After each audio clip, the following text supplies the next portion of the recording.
The best thing to do when you're lost is to stand still, Carl says as he presses the button for the lobby and the elevator begins its descent. The kid next to him thinks for a moment, then scrunches his nose and finally looks up at Carl. But what if my parents stand still too, and then we never find each other because we're all just waiting? That's a pretty logical argument from such a little kid. Bet your parents are paying a fortune for your education. The kid cocks his head to the side and looks down, pouting. I'm not that little. He thinks for another moment, searching for proof. I'm in first grade. No, you're right. I'm sorry. Still, what if you checked all the floors in this hotel and at the same time your parents were running around doing the same thing, but you guys were always looking for each other on different floors and you never found each other then? This seems to floor the kid. He looks up at Carl suspiciously. I guess that could happen. Point is, these things have a way of working themselves out. Also, this elevator's insanely slow. Finally, the elevator stops and the doors open into the lobby, strewn with lights and greenery, colored glass bulbs and bows. The kid follows Carl towards reception, shuffling his feet dramatically. He plops down on a bench, folding his arms and looking around the large room. What's your name? Carl asks. The kid brings his attention to Carl's question, then quickly averts his eyes. Jaden. I got a buddy named Jaden, about your age too. Anyway, stay put. I'll be right back. Alright, Jaden, where were we? Sitting still? You said stand, but I'm sitting because I don't want to stand. That's fair. Can I sit with you? Jaden nods his head. Carl sits down next to him and a few moments pass. Growing anxious, Jaden breaks the silence. Now what? See that man in the white suit? He's trying to find your parents right now. All we do is wait. My mom tells my dad that he can't wear white suits except in the summer, and even then he looks like a douche. Carl smiles, though is sure to not encourage that kind of name-calling with a laugh. Your mom sounds very colorful. Your dad must be a patient man. Jaden has begun dismantling an ornament from a nearby tree. I hate waiting, he says. I don't blame you. What should we do then? Jaden simply shrugs, so Carl continues. Do you want to hear a story? Okay. Jaden doesn't seem excited exactly, but he is resolute in sitting still, at least for now. And where there's an open ear, Carl begins.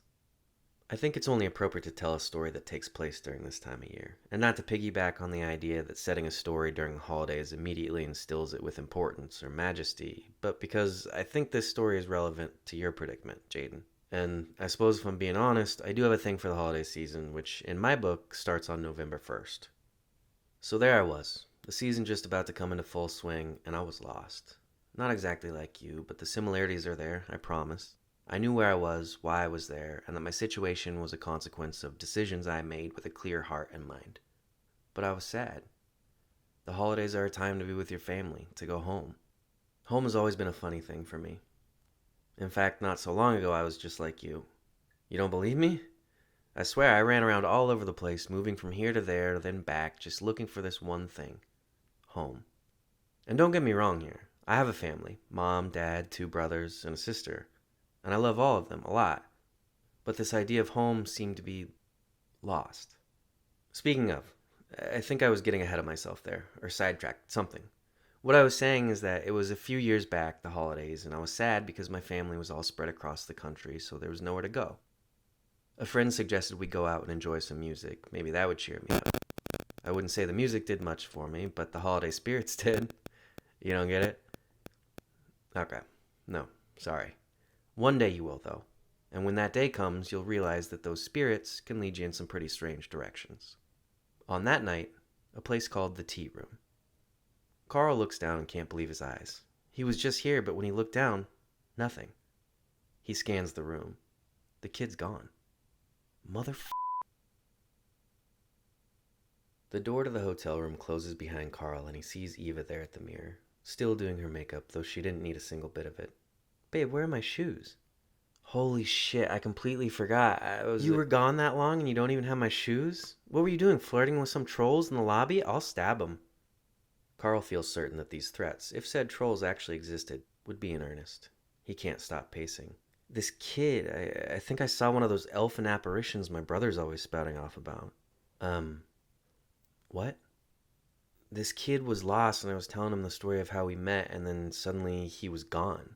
I asked the guy in the white suit at reception if he'd seen where the kid went, but he didn't have any idea what I was talking about. Neither do I, but the man in the white suit sounds guilty of something. Now calm down. Here, take a wine shot with me. Eva pours 2 shots of red wine. Carl gravitates towards them, towards her, like a moth towards the light. Instinctively, he is suddenly holding the glass raised to hers. To your elfin apparition, you crazy motherfucker. Cheers. They drink. Carl thinks long and hard about the kid, or elfin apparition, or sprite, whatever. Then it dawns on him. You know what the worst part is? What, my shoes? No, I had this big ending planned for the story. You know, this one last philosophical statement that I wanted to drop on his ass about how families change over time and how home isn't necessarily one place specifically, but just wherever you feel the most comfortable and are with the people you love, or some sappy shit like that. I really wanted to wrap things up neatly, tie all the loose ends in a bow, and tell the kid how I found my home. Found you. By standing still. I was obviously going to put it more eloquently, but I never got to it. Maybe next year? Yeah, maybe next year. Eva refills their shot glasses with red wine.